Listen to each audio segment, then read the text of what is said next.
Hello everyone and welcome back to my YouTube channel. तो आज मैं आप सबके लेके आई हूँ ट्विस्टेड फिट ऑफ लव का एपिसोड 34। तो एपिसोड 34 स्टार्ट होता है और हमें सीन दिखाया जाता है जहाँ पर हम देखते हैं कि जो फांगवान है वो कहते हैं कि क्योंकि जब क्राउन प्रिंस वो अब ऑफिशियली क्राउन प्रिंस बन चुके हैं। पहले सबको पता ही था कि एक क्राउन प्रिंस बनेंगे, बट तो भाई अब तो ये बन ही गए हैं। अब यहाँ पर जैसे ही क्राउन प्रिंस पूछते हैं कि क्या सच में कुछ इंस्ट्रूमेंट ऑफ सरेंडर नाम का कोई चीज़ है यहाँ पर, इस दुनिया में एग्जिस्ट भी करता है, तो फी फैंगवान कहते हैं कि नहीं भाई, ऐसे बस तो ऐसा तो मैंने आज तक कभी सुना भी नहीं है। क्योंकि और मुझे ऐसा लग रहा है कि जो फैंक्शी है वो इंस्ट्रूमेंट ऑफ सरेंडर के नाम पे ही बस मिंग फैमिली का नाम क्लियर करना चाहता है। अब जहाँ पर वो वहाँ से चला जाता है और कहते हैं कि आपके रास्ते में अब सिर्फ और सिर्फ फैंक्शी है, तो मैं उसे किसी भी तरह से नीचे ला के ही रहूँगा राजा बनने के रास्ते में। अब जहाँ पर उसके बाद वो कहता है कि आप टेंशन मत लो, मेरे पास अपने बहुत वेज हैं ताकि मैं उसे जल्दी नीचे ला सकूं, और वहाँ से चला जाता है। तो फिर जो चिंगशा है वो कहते कि आप भला क्यों मतलब अभी भी उसके साथ कॉपरेट करो फांगवान के साथ। तो फिर वो कहता है क्राउन प्रिंस की उसके पास इतना जो उसके बंदित लोग हैं ना वो सब मेरे बहुत काम आने वाले हैं। तो जहाँ पर चिंगशा कहती है कि ये तो बाद में आपको क्या पता धमकी वाला काम भी कर दे, बट वो कहते कि इसका टेंशन मत लो, और हमारे जितने भी लोग हैं ना उन सबको भी कहो कि बाहर नहीं निकलना है। और फिर हम देखते हैं कि जो फैंक्शी है उसने बहुत लोगों की लिस्ट मंगवाई होती है जो मिंग फैमिली के कर्जदार होते हैं। अब इसमें से एक नाम वेन ये का भी होता है, ऑफ कोर्स मिस्टर वेन, हमारी दोंग्यू के डैड के। और फिर हम देखते हैं कि जो फैंक्शी है वो जाता है वेनिए के पास और कहता है कि मुझे आपके साथ कॉपरेट करना है, बट वो साफ साफ मना कर देते हैं कि ऐसा कैसे कर सकते हैं भला, हम ऐसा तो हो ही नहीं सकता। तो फिर जहाँ पर वो कहते हैं कि क्या सोच में आप अपने मिंग फैमिली का कर्जदार नहीं निकालना चाहते। एक तो जब आप पहली बार कोर्ट में आए थे तब सब लोग आपसे दूर भाग रहे थे, बट सिर्फ एक मिंग फैमिली ही थी जो आपकी हेल्प की थी, और मैं ये चाहता हूँ कि आप मेंगशान प्रीफेक्चर पे जाके मेरा कुछ काम करिए। तो कहते हैं कि आखिर आपको कैसे पता कि मतलब ऐसा कुछ आपको कैसे पता।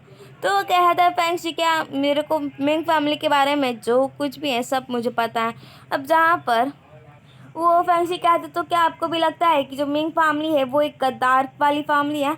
तो जहाँ पर मिस्टर वेन कहते हैं कि पहले आप मुझे ये बताइए कि आखिर आपका और मिंग फैमिली का रिश्ता क्या है। बट यहीं पर सीन कट हो जाता है और फिर हम देखते हैं वेंशिन को जो कूद कूद के एक रिडल्स वाला जो पेपर होता है उसे निकाल रही होती हैं। अब यहाँ पर एक जो रिडल होता है वो फेंक्शी निकाल देता है और कहते हैं कि ये तो अभी तुम बहुत ज़्यादा छोटी हो, तो तुम ये काम अभी मत ही करो, तुम इतने होशियार नहीं हो जो तुम रिडल्स को सॉल्व कर पाओ। तो यहाँ पर हमारी वेंशिन को बहुत गुस्सा आता है और कहती क्या सच में कुछ भी याद नहीं आ रहा तुम्हें कि कैसे तुम मैं तो फिर हमारी जो डोंग्यू है वो उसे हिंट देती है और कहती कि ये तो भाई हमारी फेंक्शी का फेवरेट है, इसका जो आंसर है। तो फिर जो बेचारा फेंक्शी है वो ना सच में एक बनी जैसा बन जाता है और एक्टिंग करता है। अब यहाँ पर जो फेंक्शी ना उसे ना एक बहुत अच्छा लगता है, एक बनी जो टॉय होता है, तो उसके पास जाती है, बट वहाँ पर एक बंदा होता है जो उसे पहले से ही खरीद चुका होता है। अब जहाँ पर फैंक्शी भी उससे बात करता है, बट वो लेके चला जाता है और कहता है कि मेरी बेटी के लिए है। तो फिर फैंक्शी कहता है कितने पैसे हुए, बट वो कहता है तुम्हें क्या लगता है कि मैं इतना गरीब हूँ, और फिर वहाँ से चला जाता है। अब यहाँ पर बेचारे फैंक्शी को तो कितना गुस्सा आ रहा था कि आखिर समझता क्या है खुद को। बट जब डोंगी उसे रोक लेती है, कहते देखो ना वेंशिन कितनी शांत है, तुम आके ऐसे कैसे कर रहे हो। और फिर अगले ही दिन हम देखते हैं कि वो बंदा जाता है मिस्टर वेन के घर पे, और वहाँ पर जाके वो जो होता है बनी उसे जाके दे देता है वेंशिन को, और माफ़ी मांगता है कि उसने पहले नहीं मांगा था, नहीं पहचान पाया था वेंशिन को इसके लिए। अब यहाँ पर हम देखते हैं कि जो मिस्टर वेन है वो जाते हैं और देते हैं क्राउन प्रिंस को एक सबूत जिसकी वजह से जो फैंक्शी है वो आराम से नीचे जा सकता है। तो फिर जो फैंक्शी है वो कहते हैं कि मेरे पास भी सबूत है जिससे मैं वैन को नीचे ला सकता कि ये धोखेबाज हैं और इन्होंने धोखा करके बहुत पैसे भी लूटे हैं। अब जहाँ पर वो एक शाओ जी योंग नाम के बंदे को लाता है जो एक्चुअली वही होता है जो मार्केट में भी मिला होता है और वेंशिन को वो बन ला के दिया होता है। और वो कहता है कि एक्चुअली मेरे को काम था तो मैंने इनको पैसे भी दिया और अच्छा खासा अनाज भी दिया, बट इन्होंने मेरा वो काम किया ही नहीं। किया बट उतने अच्छे से भी नहीं किया, और मैंने अपने जो ग्रेन्स है जितने भी हैं अनाज है सबको मैंने बहुत ज़्यादा ऊँचे दाम पे बेच दिया। अब यहाँ पर वो कहते हैं कि क्राउन प्रिंस की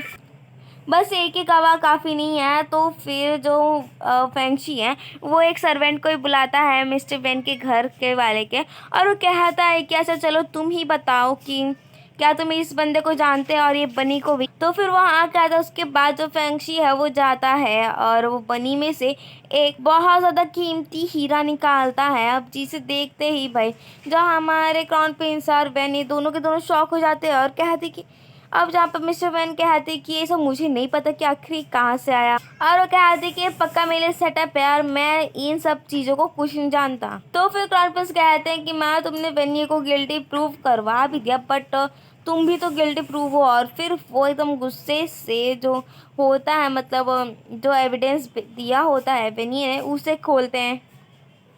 अब वो उसमें जो भी पेपर होते हैं सब के सब एकदम सादे होते हैं। तो फिर यहाँ पर मिस्टर वैन समझ जाते हैं कि ये सारा का सारा करा धरा तो भाई फेंगशी का ही है। और फिर हम देखते हैं कि जो फेंगशी है वो मैप पे एक जगह खोजता है और कहता है कि कुछ खोज रहा था, तभी वहाँ पर आ जाती है डोंकी और उस पर बहुत ज़्यादा गुस्सा करने लग जाती है कि क्या तुम उसे झूठ बोलना बंद करोगे। और वो वेनी के बारे में बहुत ज़्यादा सोच रहे होते हैं, कहती कि आखिर तुम बताओ कि आखिर तुमने ऐसा कोर्ट में क्यों किया। तो फिर जो फेंगशी है वो कहता है कि देखा एक्चुअली क्या है कि जो वेनी है वो मरेगा नहीं। तो जहाँ पर वो कहती है कि आखिर तुमने वेंशन का यूज़ करके उसके ही डैड को क्यों सेटअप किया। तो जहाँ पर जो फेंगशी है वो कहती कि क्या कहना चाहती हो तुम। हाँ माना मैंने सेटअप किया बट इसमें किसी की जान नहीं जाएगी।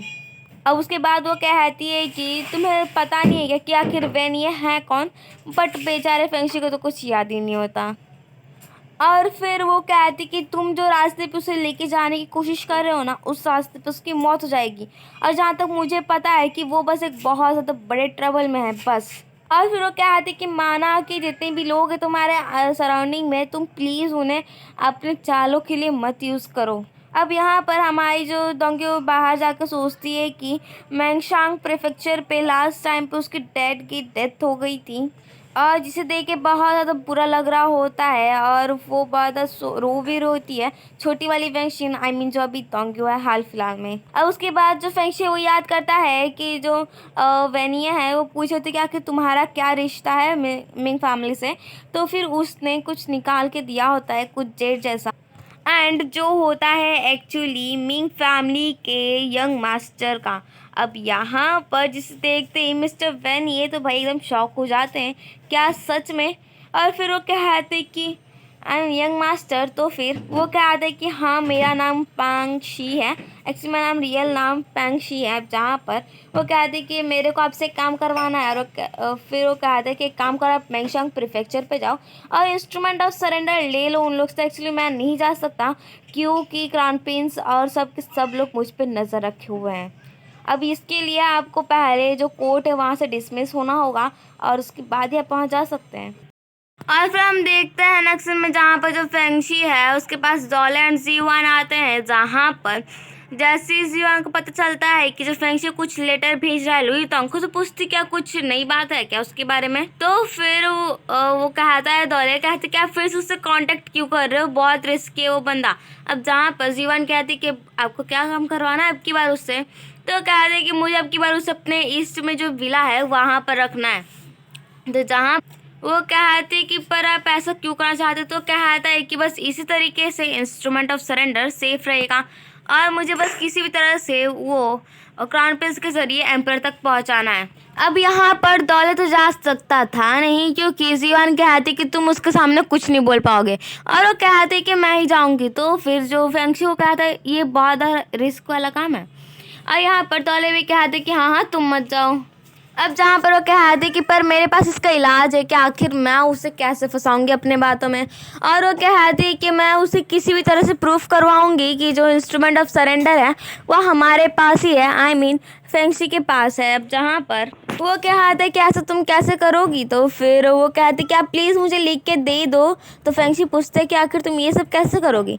जीवान कहती है कि आप जो भी है इंस्ट्रूमेंट ऑफ सरेंडर में जो कुछ भी लिखा था वो सब आप मुझे लिख के दे, बस बाकी काम तो आप मुझ पे ही छोड़ दो। और उसके बाद जो फेंगशी मान भी जाता है और लिख लिख के सब दे देता है। और एक्चुअली जीवान का प्लान ये होता है कि वो इसके ज़रिए से अगर वो बोलेगी तो इसके ज़रिए से जो लोग होंगे वो इसको विश्वास भी हो जाएगा कि सच में जो इंस्ट्रूमेंट ऑफ सरेंडर है वो इन लोग के पास ही है। अब बेचारा जो दौला है उसका तो एकदम मुंह बन रहा होता है क्योंकि हमारी जीवान को ना चाहते हुए भी उसे भेजना पड़ रहा है। और फिर हम देखते हैं ली यूरो को जो बहुत ज़्यादा मून गार्डन वाला जो गार्डन है वहीं पर खड़े होकर सैड हुई होती है। तभी वहाँ पर आ जाता है दौले और वो आता है तो वो उसे कहने लग जाती है कि क्या तुम मुझे बस एक बार मिलने दोगी, आई मीन मिलने दोगे फेंगशी से। तो कहते हैं कि बहुत ज़्यादा बिजी है फेंगशी। तो पूछती कि वो अच्छे से खाता है पीता है ना, सब ठीक तो है ना उसके साथ। अब जहाँ पर जो ली यूरो है वो कहती है कि प्लीज़ मुझे एक बार मिलने दो, बट वो कहती है कि प्लीज़ आपको तो पता ही होगा ना कि एक्चुअली वो बहुत बिजी है। तो कहती कि अच्छा तो उसे अगर दोंगियों को कंपनी देनी है तो वो बिजी नहीं है, बट वैसे मेरे टाइम पे वो बिजी है। बट दौले वहाँ से चला जाता है इस टाइम पे। और फिर हम देखते हैं कि जो लुई थोंग है अच्छी तरीके से एकदम तैयार हो गया होता है एकदम फाइटिंग के लिए, बट उसके पास जो बाकी था वो था सिर्फ और सिर्फ इंस्ट्रूमेंट ऑफ सरेंडर।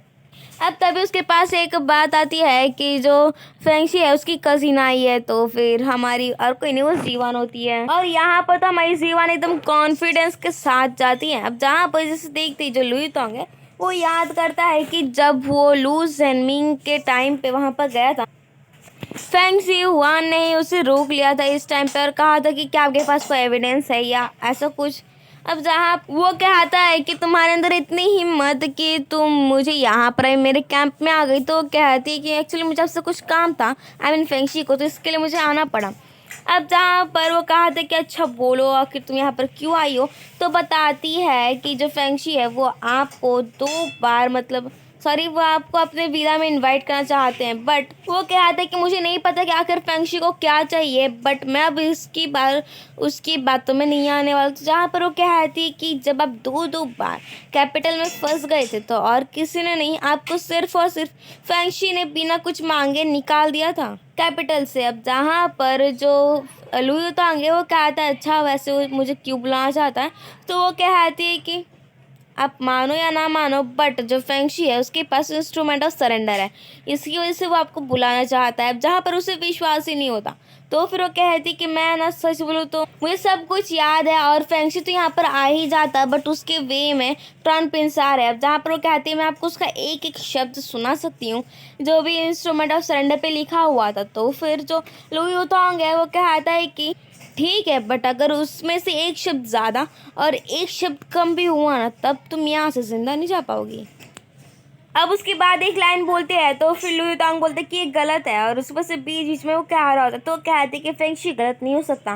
पक्का जो लुई तांग है वो मुझे बस भड़काने की कोशिश कर रहा है, इसकी वजह से वो अपना बोले जा रही थी। बट जो मतलब लुई तांग है वो उसमें से बीच बीच में से कह जाता कि नहीं नहीं ये सब गलत है। अब यहाँ पर तो भाई बेचारी जो जीवान है उसके साथ टकरी होती है कि क्या सच में ये गलत है।